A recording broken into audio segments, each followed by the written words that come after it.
Ford is out with its 10th annual Trend Report. Welcome back to Techstination. I'm Fred Fishkin, and we're happy to have with us Ford's chief futurist, Sheryl Connelly. Hi, Sheryl. Hi, Fred. Thanks for having me back. Anybody who's called a futurist is terrific in my book. So tell us about this report and what you are taking a look at. I've been doing this work inside of Ford for 18 years. And it's funny because when I first started doing the work, we never discussed it publicly. It was this thing about like, I could tell you, but then I have to kill you sort of information. Because we thought it was really strategic.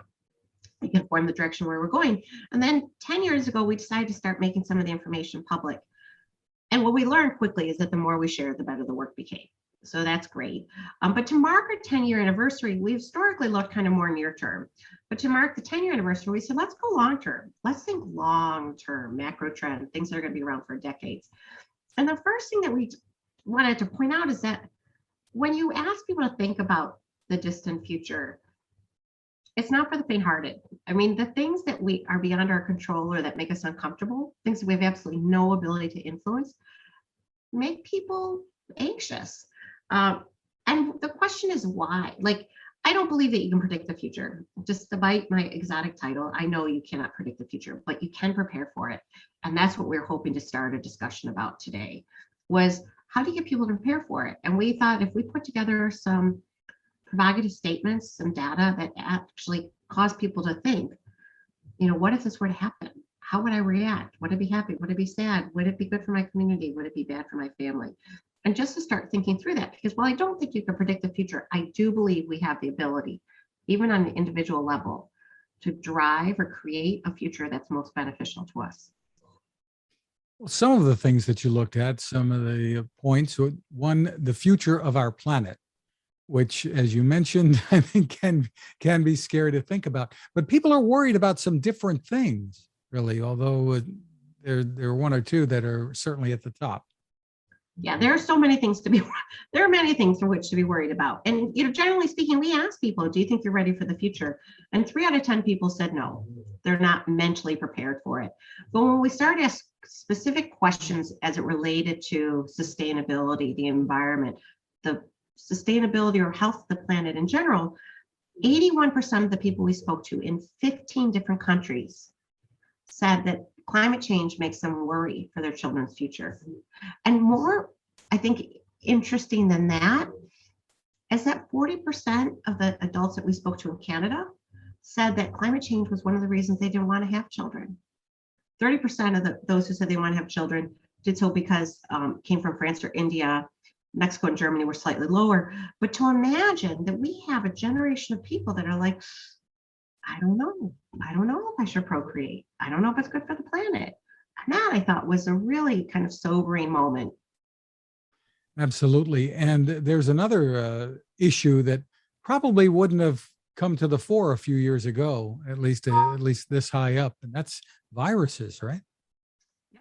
No, I think people really, COVID has been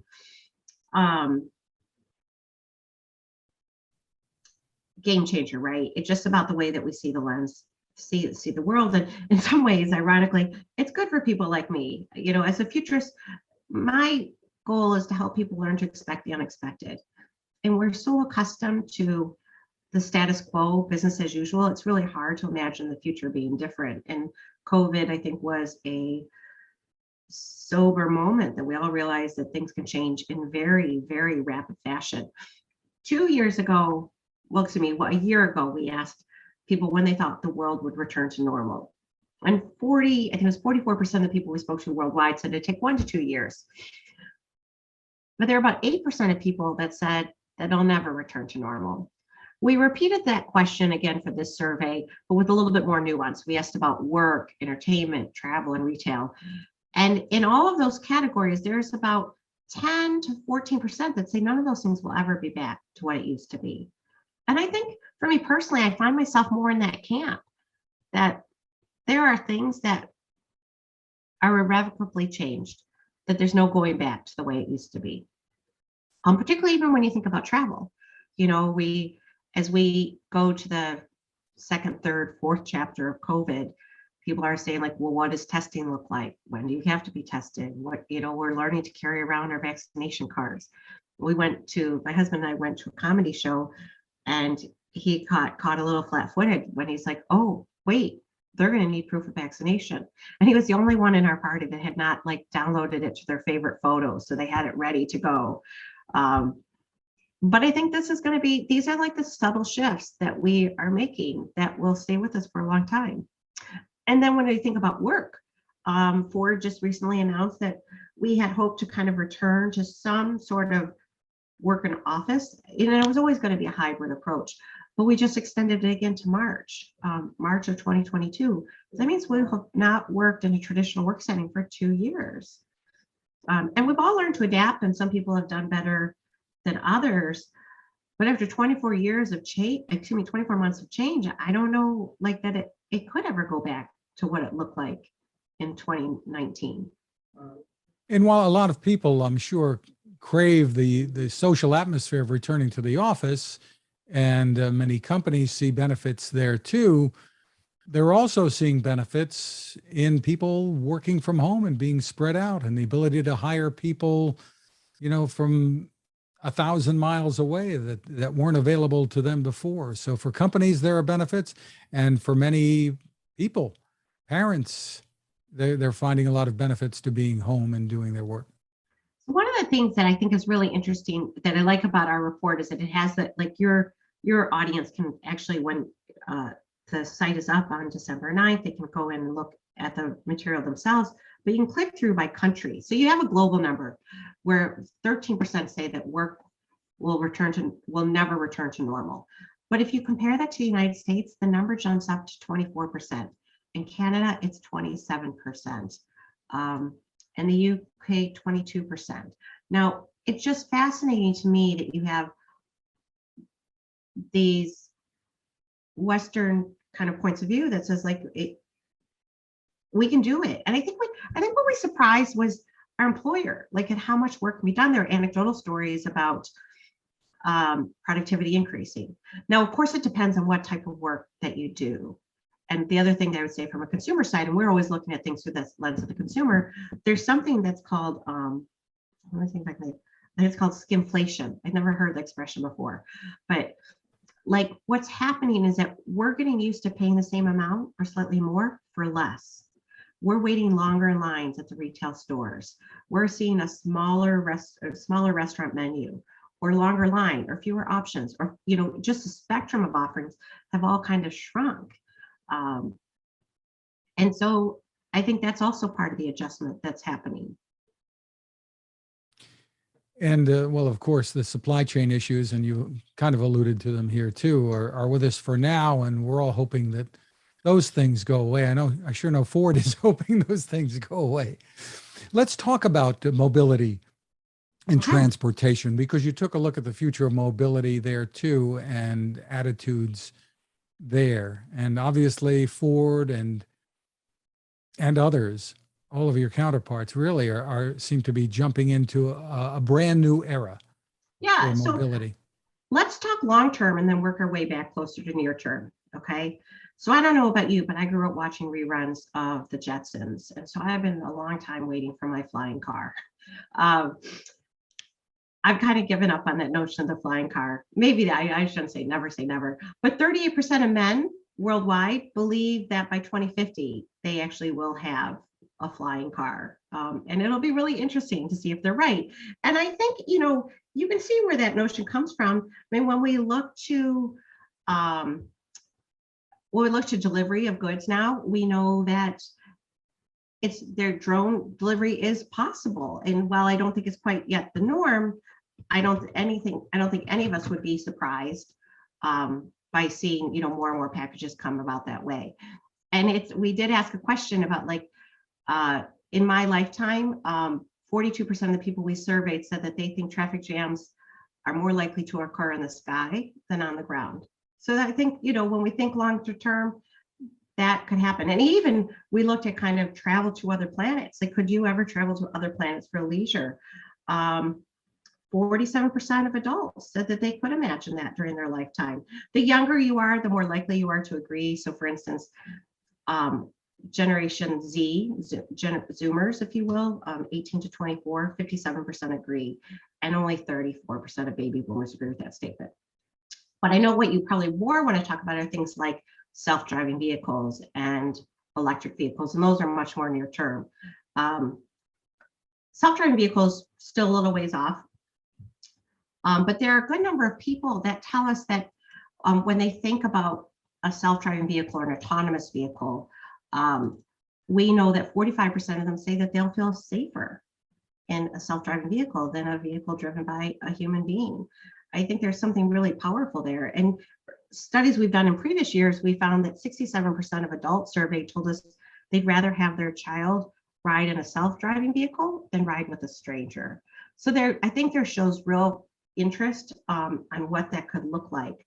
And even about vehicles that we own, when you think about autonomous vehicles, it throws into the conversation, who owns those vehicles? If self-driving vehicles, do they go to the owner operator, or do they go to the passenger?